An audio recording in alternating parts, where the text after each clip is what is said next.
The sweet faces of innocence, the children of the slums in Chaba Ampho district, Phnom Penh. But sadly, some smiles hide a dark, painful secret of lives scarred by violence and exploitation.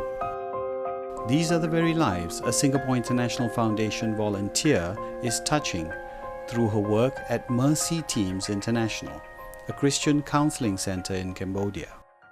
The Singaporean social worker helps lead a team of fellow professionals in the challenging work of treating and preventing the physical and sexual abuse of children, an area that can prove daunting even to veterans in the field.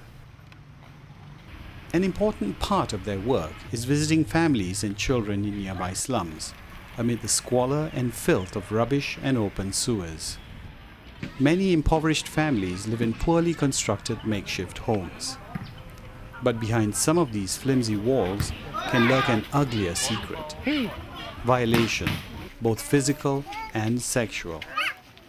The slums that surrounds our office are the places where most of the children and families come from that come to MTI for counselling. Initially, when I first went, I was probably very taken aback by the lack of privacy, the lack of sanitation, the lack of facilities, and the stark poverty of the thousands of families who live there.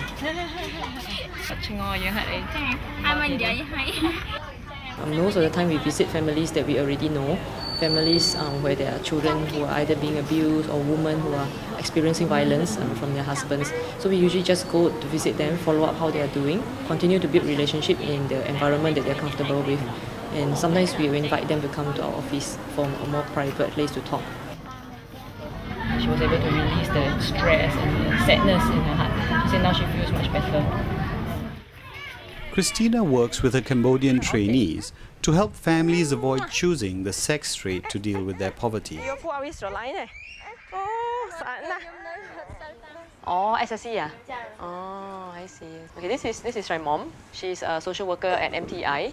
She joined our organization in 2006, and she has been with us for slightly more than 2 years. She used to work as a teacher, kindergarten teacher, and she also has experience working with disabled children.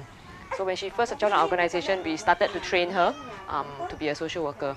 She does counseling with clients, children who have been abused, families that have violence, and we supervise her behind the one-way mirror. And in between sessions, we also discuss cases with her and help her to understand the concepts of social work and counseling. One special thing about Mom is she lives amongst the community that we work with. So she understands the people here very, very well. Many of our clients that come to MTI actually come through Mom because they are all her neighbors. And then they trust her because they've seen her growing up here. My vision, I must to help my village. Many persons in my village, they have problems, so they must to need a person to help. Some person they have sexual abuse. They don't go to meet the police, so they come to meet me to help. So after that, I refer to MTI to help. Often, it is the young, like this girl who lost her mother to AIDS, who have to live with the repercussions. Our social worker mom, she got to know this case from her own observation and from the neighbors around here. A 10-year-old girl is taken care of by her grandmother, and she has been tied by her leg with a chain for the last 2 years. Grandmother only releases us at night when she goes to sleep. The reason for the chaining is because grandmother says that the child is difficult to control. The child runs away and the child beats other children. There are 3 main goals in working with this family. Firstly is to teach the grandmother better parenting skills, other alternatives to teach and discipline the child rather than just chaining her to the house every day.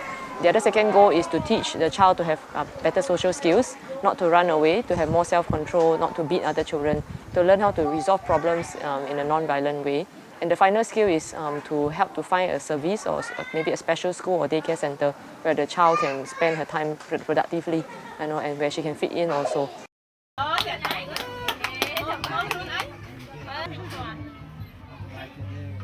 So I believe my role here is to equip the Cambodian staff to be good counsellors and not to do the counselling myself.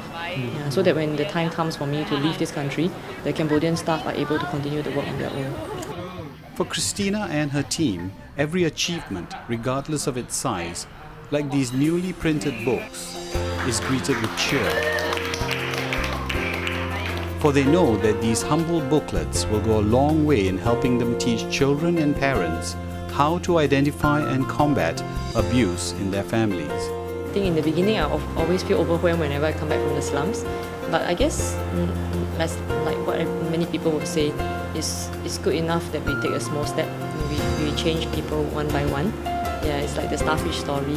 When you can change the life of one person, it's better than none at all.